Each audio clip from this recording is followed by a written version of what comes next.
Hi, I'm Evelyn. I'm 42 years old, a mother, a wife, and someone who never thought she'd lose herself in such a quiet, devastating way. How did a simple beach day with my son turn into a choice I can't take back? How does loneliness twist into something you barely recognize until it's too late? If you ever felt invisible, if you've ever wondered how a heart can break without a sound, stay with me. Listen to my story and tell me, have you ever faced emotional boundaries you weren't prepared for? Share your thoughts in the comments. I would love to hear your perspective. 2 years have passed since the day everything in my life began to change. I am Evelyn, 42 years old, a wife, a mother, and gradually a woman who had forgotten herself. My marriage to David, my husband, was once the simple dream I cherished. After more than 15 years together, we built a peaceful home and raised two wonderful children. Lucas, 16 years old, and Ella, our little daughter, whose laughter used to fill the house. From the outside, people would say I had it all. But there are voids that cannot be measured by the eyes of others. David became increasingly busy with work. Late meetings, long business trips, hurried apologies. At first, I convinced myself that he was doing it all for the family. But as the years passed, those reassurances no longer soothed the emptiness growing inside me. Dinners were often missing David. When he was there, he merely skimmed through the meals with perfunctory questions. Have you finished your homework? I have an early flight tomorrow. I became a silent shadow holding together a family that barely noticed I was there. Many nights I sat alone in the dark living room, listening to the ticking of the clock, asking myself, does he even truly see me anymore? Sometimes I watched David sleep beside me, the dim light from the bedside lamp highlighting the fine lines around his eyes. He had changed, and maybe so had I. Neither of us reached out to touch, to listen, or even to look at each other the way we once did. I gradually learned to endure. I kept my smile as I took Ella to school. I tended to the house out of habit. I still talked to Lucas on the days he was willing to open up. But inside, little pieces of me were quietly shattering.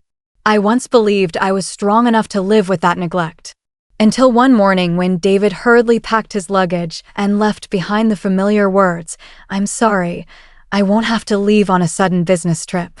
And as always, I just silently nodded, swallowing the bitterness rising in my throat. That day, I decided to take Lucas on a trip to the beach. A plan that was originally meant for the whole family, but now was just the two of us. I thought the sea breeze and the sunlight would help me forget the emptiness. But I was wrong. It was right there on the white sands under the blazing sun that I began to confront the deep cracks inside myself, cracks I had pretended not to see for so many years.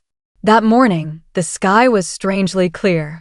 The small suitcase was neatly packed in the car trunk, and Ella chirped her goodbyes to me and her brother before heading off to stay at Grandma's house. Only Lucas and I remained. A beach trip I had once hoped would be a chance to bring the family closer, but David was busy as always. "We're still going, right, Mom?" Lucas asked, his eyes a mix of anticipation and hesitation. I smiled, masking the sting rising in my chest. "Of course we are, sweetheart," I said, gently patting Lucas on the shoulder. Throughout the drive to the beach, Lucas sat beside me, wearing his headphones and staring out the window. His face showed traces of maturity I hadn't noticed before. Over the past years, I had been so consumed with worrying about David, so busy enduring the growing emptiness that I had forgotten how quickly my little boy had grown. There was a slight awkwardness, a trace of unfamiliarity lingering between us, as if both of us were cautiously trying to rediscover the old rhythm of mother and son. I glanced at Lucas, a wave of tenderness swelling in my chest. My son, he's grown so tall already. Part of me wanted to break the silence, to ask him hundreds of questions about school, about friends, about all the things he was holding in his growing heart. But the words caught in my throat. When we arrived at the beach, golden sunlight stretched out like a shimmering carpet across the sand. The salty breeze caressed my cheeks, whispering, "Let go. Forget the sadness." Lucas quickly set up the small beach umbrella and spread the towels on the sand. I smiled at him, my heart filling with a bittersweet mixture of love and regret. Maybe just for today, I would allow myself to forget everything. I lay back on the towel, closed my eyes, and let the warm sunlight wash over my weary body. A voice inside me whispered, "Enjoy it, Evelyn. Just this once." Lucas sat down beside me, playing with the sand, occasionally stealing glances at me. The distance between us at that moment was so small and yet somehow still vast. I had thought this trip was simply an escape from David's coldness. But I didn't know then that here under the radiant sun and the soothing sound of the waves, a fragile boundary between loneliness and silent yearning would begin to blur. The afternoon's sunlight softened, painting the sandy beach a honey-gold hue. I gently turned on the long towel, feeling the salty sea breeze caressing my skin. "Lucas, can you help me apply sunscreen?"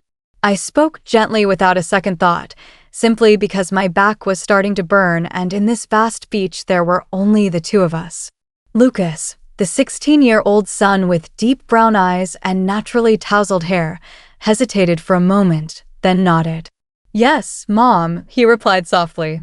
I lay face down, pulling my hair to one side, exposing my bare back to the soft sunlight. Lucas took the cream, his clumsy fingers applying thin layers onto my shoulders. His first move was slow and cautious, so much so that I couldn't help but chuckle softly. "You can be a bit tougher," I reassured, still keeping my tone gentle. Lucas smiled awkwardly, then followed. His hand was warm, slightly trembling, but also very careful. I closed my eyes, allowing myself to relax, enjoying that innocent care. And then Lucas hesitated awkwardly, clearly uncomfortable, unsure how to apply the sunscreen. Lucas awkwardly spread sunscreen on my shoulders, carefully avoiding going too low, respectful of boundaries. I froze for a moment. A part of me screamed, "Stop it, Evelyn." But another part, the weak part that I had hidden for so many lonely years, craved that tenderness to the point of desperation. Lucas stopped as if waiting for a reaction. I opened my eyes, locking gazes with him. Those eyes were no longer the gaze of a small boy needing protection. They were the eyes of a boy inquiring, yearning to be trusted. I didn't say anything. I also didn't get up. Just lying there in silence, letting that moment hang between the two of us. Fragile, dangerous, and nameless. The sea breeze still blew. The waves still crashed against the shore regularly. But inside me, a small crack had split wide open. And I, Evelyn, the 42-year-old wife of a perpetually absent man, had realized that I was standing on the fragile boundary between emotional need and familial responsibility. And from here, I knew everything would never be the same again. That evening, the atmosphere in the house was suffocatingly quiet. Lucas had gone to his room early while I wandered between the living room and the kitchen, not knowing what to do except continuously wash my hands and clean. I kept thinking about Lucas's careful gestures, his awkward kindness reminding me how distant we had become. Every time I closed my eyes, I could clearly feel his palm gliding over my skin like an indelible mark. I blamed myself. I told myself it was just an accident, a fleeting moment of loneliness and exhaustion. But deep down, I knew I didn't stop it. When the clock was nearing midnight, I sat on the sofa. The dim yellow light cast a gentle glow on the silent walls. I was contemplating what to do when the sound of stealthy footsteps echoed from the stairs. Lucas in a loose t-shirt and sports pants appeared at the doorstep. The dim light made his face half bright, half dark, further highlighting the mix of confusion and determination. "Ma, you're not asleep yet?" Lucas asked, whispering. I was startled. "No, Mom. I can't sleep." He hesitated to come closer, then sat down just a short distance from me. No one said another word. Only the sound of the clock ticking steadily and the gentle breath of spring night mist outside the window remained. He was looking at me. The gaze was no longer carefree as before.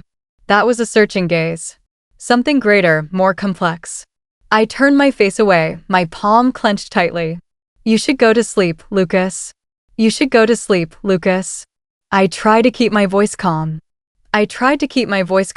But instead of getting up, he whispered, "Mom knows today something is different, right?" I closed my eyes tightly. "Don't ask. Don't make Mom say it." But he persisted, each word careful yet full of determination. "I don't want you to feel alone anymore. I opened my eyes and caught that gaze, a gaze that made my heart tighten with fear and an intense emotional vulnerability that I had never admitted to myself. Lucas quietly reassured me sitting nearby, and a small gesture, but enough to make all my reason waver. Oh my, how late and weak. We looked at each other for a moment longer, then I stood up abruptly, almost running towards the stairs. "Good night, my child," I said, my voice trembling, not daring to turn back. Behind me, Lucas said nothing, only silence. The heavy, dense silence signaling that the fragile boundary between us had cracked once again. I thought from now on, every silence and glance between us felt heavy with unspoken pain and misunderstanding, highlighting our shared isolation, no matter how accidental, would all contain an unfathomable power that I found hard to resist. I closed the door behind me and leaned against the cold wood. The darkness in the room seemed to thicken, wrapping around me with a nameless anxiety. I gasped for air, as if I had just escaped something far greater than myself. No one was small in this story anymore. Not me. Not Lucas.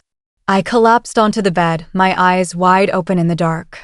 Everything I had ever believed in, marriage, duty, motherhood, was crumbling inside me. Piece by piece.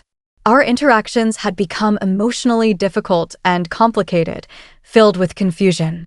I shut my eyes, trying to push the feeling away. But memories of that afternoon on the beach, of the timid first touches, of Lucas's genuine concerns stayed with me, reminding me how deeply I'd missed emotional connection. All of it swarmed me mercilessly. A soft knock sounded. I didn't need to open my eyes to know who it was. I lay still, pretending to sleep, hoping Lucas would leave. But the door creaked open, and I heard the sound of bare feet stepping into the room. The bed dipped slightly as he sat at the edge. Silence enveloped us, pushing my senses once again to their limits. "Mom." Lucas's voice was hoarse, as if he was fighting with himself. I turned away, panicking, pulling the blanket higher, a fragile shield between us. "Lucas, you need to go back to your room," I whispered, my voice trembling and choked. "Just a minute," he whispered, almost pleading. "Just let me stay here." I shook my head, tears spilling helplessly. "No, we can't. This is a mistake." "A mistake, Luke." Yet he touched me. Didn't force anything. He just sat there, a living reminder of the emptiness I had tried so hard to bury all these years. "Mom, do you know?" Lucas said softly, his voice breaking. "I've never seen anyone as sad as you." I clenched my fists under the blanket. "Don't say more. Don't see the pain." I didn't even want to admit to myself. "You've spent your whole life for others," Lucas continued, almost talking to himself. "But who has ever spent their life looking at you?" I burst into tears, sobs breaking through the dark room. I hated myself for being so weak. Hated that a part of me wanted to cling to that rare warmth. "Lucas, you have to go," I sobbed. "Please." He stood up slowly, as if each step weighed him down. Before leaving, Lucas paused at the door. "I'm sorry," he said, "for making you feel guilty just for being loved." The door closed behind him, and once again, I was left alone in the darkness, facing the fiercest storm of all, the storm within myself. The next morning, sunlight streamed through the curtains, but I still couldn't summon the strength to get out of bed. I hadn't slept all night. Everything inside me was tangled like a ball of knotted thread that couldn't be unraveled. I heard the clatter of dishes from the kitchen. Lucas, he was making breakfast as if nothing had happened. I sat up, burying my face in my trembling hands. How could we ever go back to the way things were? How could I look Lucas in the eye, look David in the eye, look Ella in the eye when I had crossed a line there was no returning from? I forced myself to stand. Every step felt like I was dragging heavy stones. In the mirror, I saw a 42-year-old woman, but her eyes were heavy, as if they had endured a lifetime of waiting, sacrificing, and finally collapsing. I made my way to the kitchen where the smell of baked goods and coffee filled the air. Lucas turned when he saw me and gave me a gentle, warm smile, so tender I had to look away to hide the panic surging inside me. "Good morning, Mom," he said, as if last night had never happened. I gripped the hot coffee cup in my hands, clinging to it like it was something still intact. "Good morning," I replied, my voice so faint it was barely audible. We ate breakfast in silence. Every movement, every stolen glance felt like it was lined with thorns cutting into me. Lucas was different. He was calm, gentle, as if he felt no fear or regret. That unsettled me even more. How could a boy so young remain so composed? After a mistake that I, an adult, couldn't stop torturing myself over. As I cleared the breakfast dishes, Lucas stood up and came closer. The nearness froze me in place. "Mom," he said using a deep, warm tone I had never heard from him before. "I know you're scared." I tightened my grip on the plate in my hands. "No, Lucas, don't." I whispered, shaking my head. He didn't touch me. He just stood there, patient, but unwavering. "I just want you to know," Lucas continued, his eyes piercing through every wall I had tried to build. "I won't force you. I won't do anything." I turned away, unable to bear that gaze. My heart felt crushed. All these years I had longed for someone to truly see me, listen to me, touch me, not as a beautiful wife or a perfect mother, but as myself, Evelyn, a person struggling to find herself again. What was the price of being seen? Was it a burden I could bear? "You better go outside and play," I said, my voice trembling so I can clean up. Lucas stayed silent for a moment. Then he nodded gently. "I understand," he said, and turned away. When his figure disappeared behind the door, I collapsed onto the cold table. Tears streamed down silently. I had lost the last bit of peace left inside me, and I knew from now on, every day would never feel normal again. That afternoon, the house was engulfed in a heavy silence. David was still busy at the office. Ella was at a friend's house, leaving just Lucas and me, each occupying a separate corner, like strangers trapped in a story that had veered off course. I tried to busy myself, hoping that distraction would erase the persistent tension gnawing inside me. I wiped the tables, rearranged the books, even pulled weeds in the garden. But nothing could make me forget the way Lucas had looked at me that morning. That gaze, it wasn't just youthful longing. There was something deeper, trust, understanding, and a loneliness that mirrored my own. By the time sunset fell, the house seemed coated in a thin dust of unspoken things. I was in the kitchen, fumbling with the dinner no one had asked for when I heard slow footsteps approaching. Lucas, I didn't turn around, but I knew he was standing right behind me. Too close, too intense, like a flame I dared not touch, but couldn't retreat from. I drew a deep breath. "Ella will be home soon," I said, trying to keep my voice calm. Lucas said nothing. Instead, I felt his warm breath brush against the back of my neck, sending a shiver through me. "I know," he replied, his voice strangely deep and rough. I turned around, determined to put an end to this once and for all. But when I faced him, every prepared word evaporated. Lucas looked at me with nothing hidden. No fear, no hesitation, only raw, suffocating sincerity. "You don't have to pretend to be strong in front of me," he said slowly. "I see you. I've seen you for a long time." I took a step back. "Luke, this is wrong." "Then why don't you push me away?" he asked. Not accusing, just painfully sincere. I froze. That question cut deep because I knew the answer. It wasn't that I lacked reason. It wasn't that I didn't know right from wrong. It was that I had gone so long without being truly seen, truly felt, truly loved for who I was. A silent tear escaped down my cheek. I covered my face as if hiding my eyes could hide the guilt swallowing me whole. But Lucas gently pulled my hands away. "Don't hide anymore," he whispered. In the small kitchen, under the fading light of dusk, Lucas stood beside me quietly, his silent presence offering comfort. Offering comfort, a tenderness that made me tremble. I wanted to push him away. I should have pushed him away, but I stood frozen, unable to voice the boundaries I knew were necessary. I stood there deeply moved, recognizing how isolated we both felt, like a drowning soul, grasping at the only lifeline left. In that moment, everything right. Everything I had ever believed in shattered. All that remained were two people, lonely, broken. Standing there, emotionally connected in mutual loneliness. We silently understood each other's sadness, as if the world outside no longer had anything left to offer. I knew from this moment on, Lucas and I realized our relationship had become complicated in ways neither of us intended. The next morning, sunlight flooded through the kitchen window, illuminating the silent fragments within me. Lucas had gotten up early. He didn't say a word, just quietly made me a cup of coffee, placed it on the table, and left as if afraid that any words might further crack the already fragile space between us. I sat there for a long time, watching the thin steam rise from the cup. Only one question echoed in my mind. What have I done? Our relationship had shifted, losing the simplicity it once had. No longer a family in any real sense. We had crossed a line that no one and nothing could ever mend. As I sat silently facing myself, the front door swung open. David was home. I then jolted upright like a criminal caught in the act. David walked in, his face tired, his shirt still dusted with traces of the office. "Hi, honey," he said as usual, completely unaware, not sensing the suffocating heaviness filling this house. I smiled the weakest, most distorted smile of my life. "Hi."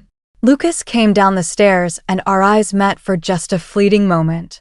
No words, no need for any, everything that had happened the night before, still hung in the air, heavy, raw, and painful. David looked at us frowning slightly as if sensing something odd, but quickly brushed it off the way he always did. Never seeing, never asking. "What do you want for dinner tonight?" I asked, my voice trembling slightly. A trivial question. A desperate attempt to cling to something called normal. David chuckled softly. "Whatever you like." He wanted to laugh. Whatever I like. If only he knew what I had done in search of feeling liked again. Would he still say it so easily? Lucas quietly went outside without having breakfast, without saying a word. I stood there between a husband who still believed everything was fine and the vast emptiness growing inside me. I had lost everything, family, honor, myself. I wanted to believe that time would heal, that somehow things could return to the way they were. But deep down I knew it was impossible. Lucas and I had broken something sacred. And even if we never touched again, the crack would remain irreparable, indelible. Every time I looked at David and Ella, I would remember. Every time Lucas passed me in the hallway, I would remember. Every night lying beside a husband who no longer truly touched my soul, I would remember. And in the depths of that pain, I realized sometimes the greatest betrayal isn't to others, it's to your own heart. I used to think that great wrong stemmed from impulsive decisions, from moments of losing control. But no, sometimes the worst begins with silence, with tiny empty spaces no one bothers to fill. With the endless wait for a gaze that truly listens, a touch that truly comforts. I am not seeking forgiveness. I am not hoping for understanding. I only know that from the moment we silently turned away when no one truly saw the other anymore, the tragedy had already quietly begun. There are mistakes that cannot be undone. We can only live with them in quiet regret for the rest of our lives. What do you think about the story? Have you ever felt yourself slowly fading away in your own life? If you were in that situation, would you choose to silently endure or bravely make a change before everything becomes too late? Please share your thoughts in the comments.